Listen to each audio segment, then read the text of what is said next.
Details global update में आप सभी का स्वागत है। 80 साल बाद यूनाइटेड नेशन में कागज पर रिफॉर्म शुरू हो चुका है, लेकिन माना जा रहा है कि इसमें भारत को सिर्फ परमानेंट सीट ही मिलेगा, वीटो पावर नहीं मिल पाएगा। इसे लेकर पूरे भारत में लोगों के अंदर गुस्सा देखा जा रहा है। कल कुछ लोगों ने सवाल उठाया कि 80 साल बाद यूएन में रिफॉर्म शुरू हुआ है तो हम सिर्फ परमानेंट सीट से ही क्यों संतुष्ट हो जाएं? हमें वीटो पावर भी चाहिए। अगर हम वीटो पावर नहीं मांगेंगे तो हो सकता है अगले रिफॉर्म के लिए फिर 80 साल इंतजार करना पड़े और तब जाकर भारत को वीटो पावर मिले। ये बिल्कुल भी उचित नहीं है। इस तरह से कई दमदार सवाल आपके मिले हैं। एक एक करके उन सभी सवालों को आज देखेंगे। सबसे पहला सवाल है कि अगर यूनाइटेड नेशन भारत को वीटो पावर देना चाहता है तो फिर वो डर क्यों रहा है? देखिए, यूएन भारत को वीटो पावर देना तो चाहता है, लेकिन वो P5 देशों से डर रहा है जो यूनाइटेड नेशन में बड़ा कंट्रीब्यूशन देते हैं। दरअसल यूएन भारत को इसलिए वीटो पावर देना चाहता है क्योंकि वो खुद को मजबूत बनाए रखना चाहता है, अपना वजूद बरकरार रखना चाहता है। यूएन को अच्छे से पता है कि भारत महाशक्ति बन चुका है। अगर उसे वीटो पावर नहीं दिया गया तो फिर वो ब्रिक्स या दूसरे संगठन में अपना समर्थन देकर यूएन को खुला चैलेंज दे सकता है। यूएन भारत को वीटो पावर क्यों नहीं दे रहा, उसके पीछे कुछ मजबूरियां हैं। सबसे पहला कारण है बड़ी ताकतों का विरोध। वर्तमान में जिन 5 देशों के पास वीटो पावर है, अमेरिका, रूस, चीन, फ्रांस और यूके, वो अपनी पावर शेयर करना नहीं चाहते। इनमें से खासकर चीन भारत को वीटो पावर देने के सख्त खिलाफ है। ये देश नहीं चाहते कि भारत जैसा उभरता देश भी उनके बराबर वीटो पावर पा जाए। दूसरा कारण है संरचना में बदलाव की चुनौती। यूएनएससी की वर्तमान संरचना 1945 से चली आ रही है और इसे बदलना आसान नहीं। सुरक्षा परिषद के ढांचे में बदलाव करने के लिए चार्टर को संशोधित करना पड़ेगा और यह बदलाव तभी हो सकता है जब वीटो पावर वाले सभी देश इसके लिए सहमत हों, जो कि फिलहाल मुश्किल है। तीसरा कारण है समानता का सवाल। अगर भारत को वीटो पावर मिलती है तो दूसरे उभरते देश जैसे जापान, ब्राजील और जर्मनी भी यही मांग करेंगे। इससे यूएनएससी में ज्यादा वीटो पावर वाले देश हो जाएंगे, जिससे असंतुलन और जटिलताएं बढ़ सकती हैं और वीटो पावर की ताकत ही खत्म हो जाएगी। आज भले ही भारत को जब वीटो पावर दिया जाएगा तो G4 जैसे बड़े देश भी वीटो पाने के लिए आगे पीछे करेंगे, लेकिन आज से कुछ समय बाद भारत ऐसे मुकाम पर पहुंच जाएगा जहां से इन देशों को कंपैरिजन करना आसान नहीं होगा।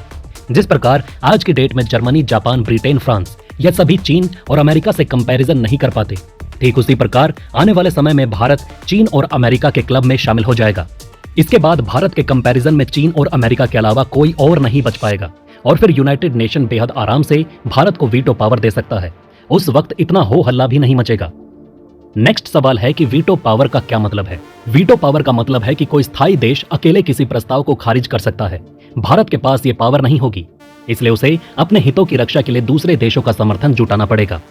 उदाहरण के लिए, अगर कश्मीर पर भारत के खिलाफ कोई प्रस्ताव आता है तो बिना वीटो पावर के भारत उसे रोक नहीं पाएगा। हालांकि अगर भारत को भविष्य में वीटो पावर मिलती है तो वो न सिर्फ अपने हितों बल्कि विकासशील देशों के हितों की भी रक्षा कर सकता है, जिससे उसका वैश्विक नेतृत्व और मजबूत होगा। जिस प्रकार यूएन रिफॉर्म करने में 80 साल लग गए, इसी प्रकार क्या फिर भारत को वीटो पावर के लिए 80 साल का इंतजार करना होगा? यह जरूरी नहीं कि अगला सुधार 80 साल बाद ही हो। यह इस पर निर्भर करेगा कि भारत और उसके सहयोगी देश वीटो पावर की मांग को कितनी जल्दी और प्रभावी ढंग से आगे बढ़ाते हैं। जैसे जैसे भारत की आर्थिक और वैश्विक स्थिति मजबूत होती जाएगी, उसे अंतर्राष्ट्रीय समर्थन मिलना आसान हो सकता है। फिलहाल हमारा फोकस दुनिया की तीसरी सबसे बड़ी अर्थव्यवस्था बनने पर होना चाहिए।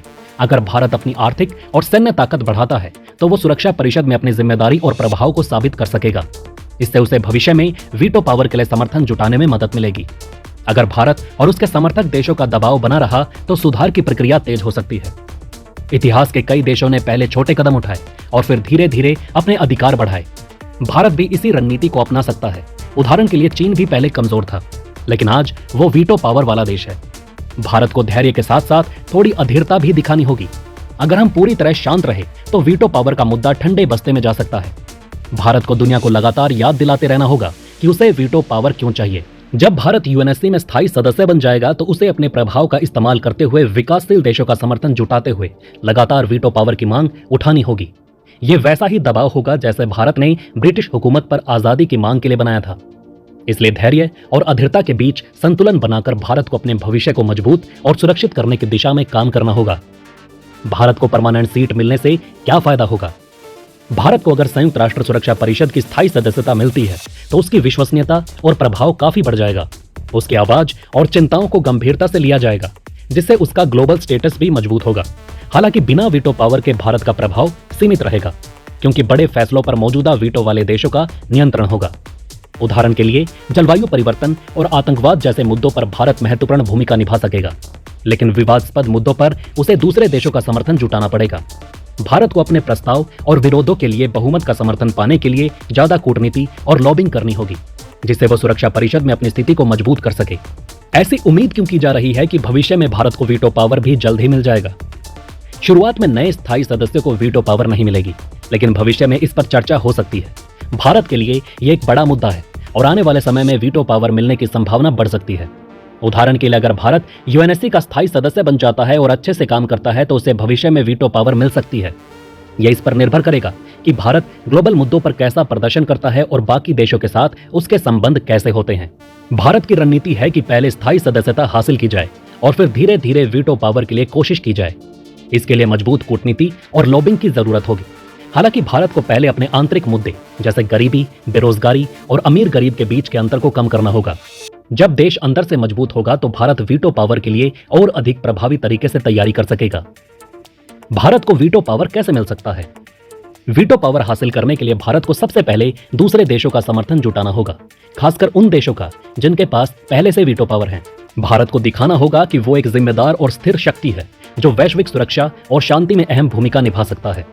उदाहरण, अगर भारत कई विकासशील और शक्तिशाली देशों का समर्थन हासिल कर लेता है तो वो यूएनएससी में बदलाव के लिए दबाव बना सकेगा और अंततः वीटो पावर पाने में सफल हो सकता है। भारत के लिए स्थायी सदस्यता प्राप्त करना भी एक बड़ी उपलब्धि क्यों है? यूएनएससी में स्थायी सदस्यता हासिल करना भारत के लिए एक बड़ी उपलब्धि होगी जो उसकी कूटनीतिक मेहनत का नतीजा होगी। ये भारत को अंतर्राष्ट्रीय स्तर पर सम्मान और मान्यता दिलाएगा। हर बदलाव तुरंत नहीं होता, बल्कि धीरे धीरे होता है। स्थायी सदस्यता पहला बड़ा कदम है जिससे भारत को फैसले लेने की प्रक्रिया में भाग लेने का मौका मिलेगा। लेकिन भारत का लक्ष्य सिर्फ स्थायी सदस्यता तक सीमित नहीं है। इसके बाद भारत वीटो पावर के लिए अपनी लड़ाई जारी रखेगा। इसके लिए उसे अन्य विकासशील देशों और अंतर्राष्ट्रीय समर्थन जुटाने की जरूरत होगी। उदाहरण, जैसे जैसे भारत सुरक्षा परिषद में अपनी भूमिका निभाएगा वो धीरे धीरे वीटो पावर के लिए दबाव बना सकेगा। ये लंबी प्रक्रिया हो सकती है, लेकिन भारत अपनी मजबूत स्थिति से इसे तेजी से आगे बढ़ा सकता है। संयुक्त राष्ट्र के सामने आने वाले समय में ऐसी कौन कौन सी परिस्थितियां बन सकती है जिनसे भारत को वीटो पावर देना जरूरी हो जाएगा? सबसे पहला कारण है भारत की आर्थिक ताकत। भारत की अर्थव्यवस्था तेजी से बढ़ रही है और उम्मीद है कि वो दुनिया के टॉप 3 इकोनॉमियों में शामिल हो जाएगा। इतनी बड़ी आर्थिक ताकत के साथ भारत को अंतर्राष्ट्रीय संस्थानों में ज्यादा पावर और जिम्मेदारी मिलना स्वाभाविक है। दूसरा कारण है राजनीतिक दबाव। भारत एशिया में एक बड़ी शक्ति है और चीन के बढ़ते प्रभाव को बैलेंस करने के लिए यूएन को भारत को वीटो पावर देनी पड़ सकती है। इससे यूएन की क्रेडिबिलिटी भी बची रहेगी। तीसरा कारण है लोकतंत्र और जनसंख्या। भारत दुनिया का सबसे बड़ा लोकतंत्र और सबसे ज्यादा जनसंख्या वाला देश है। इतने बड़े देश को अनदेखा करना यूएन के लिए मुश्किल होगा, खासकर अगर वो लोकतांत्रिक मूल्यों को प्रमोट करना चाहता है। इसके अलावा पीस कीपिंग फोर्स में भी भारत बहुत बड़ा योगदान रखता है। कुल मिलाकर देखा जाए तो जैसे ताइवान का वीटो पावर और परमानेंट सीट चीन को ट्रांसफर हो गया था, ठीक उसी प्रकार आने वाले समय में भारत को वीटो पावर देना ही होगा। तो दोस्तों, इस वीडियो में फिलहाल के लिए इतना ही। आप अपने सवाल और सुझाव नीचे कमेंट में जरूर लिखें।